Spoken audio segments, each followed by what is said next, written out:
আসসালামু আলাইকুম। শিমু এরিনা কিচেনে আপনাদের সবাইকে স্বাগতম জানাচ্ছি।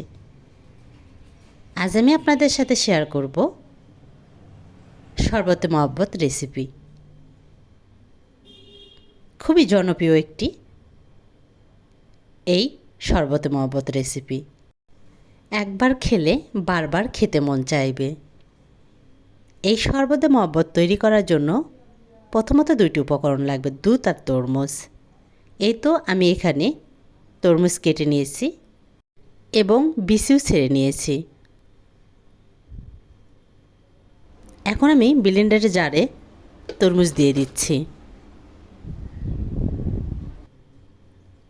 আর আগে থেকে দুধ জাল করে ঠান্ডা করে নিয়েছি। দুধ দেওয়ার কিন্তু নির্দিষ্ট কোনো মাপ নেই, আপনারা আপনাদের স্বাদ অনুযায়ী দিতে পারেন। আর চিনিটাও আমি আমার স্বাদ অনুযায়ী দিয়ে দিলাম, আপনারাও আপনাদের স্বাদ অনুযায়ী চিনিটা অ্যাড করে দিবেন। এখন আমি ব্লেন্ড করে নিচ্ছি। কয়েকবার আমি ব্লেন্ড করে নিব, যেহেতু আমি সেঁকে নিব না, এজন্য আমি বেশ কয়েকবার ব্লেন্ড করে নিব যাতে কোনো দানা ভাব না থাকে। এই তো ব্লেন্ড প্রায় করা হয়ে গেছে।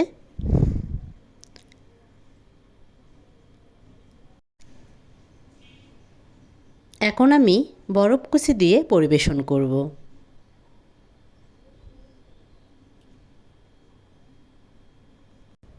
এই শরবতে মহব্বত নাম দেওয়ার কারণ, একবার খেলে আপনি বারবার এর মহব্বতে পড়ে যাবেন। এতটাই মজার এবং ইউনিক একটি শরবত। এই প্রচণ্ড গরমে এক গ্লাস খেলে মন প্রাণ একদম ঠান্ডা হয়ে যাবে। এই তো রেডি হয়ে গেল ট্রেন্ডি শরবতে মহব্বত রেসিপি। এটা কিন্তু ইন্ডিয়ার খুবই জনপ্রিয় স্ট্রিট ফুড। এখন কিন্তু আমাদের বাংলাদেশেও রাস্তার পাশে অনেক ধরনের শরবত পাওয়া যায়। তো রেসিপিটি আপনাদের কাছে কেমন লাগলো? যদি ভালো লেগে থাকে প্লিজ আপনারা যারা এখনও সাবস্ক্রাইব করেননি, সাবস্ক্রাইব করে পাশে থাকা বেল বাটন অন করে দিবেন। আর ফ্রেন্ডস অ্যান্ড ফ্যামিলির মাঝে বেশি বেশি করে শেয়ার করবেন। আর আপনারা যারা ফেসবুক পেজ থেকে দেখবেন, পেজটি ফলো করে দিয়ে লাইক দিতে ভুলবেন না।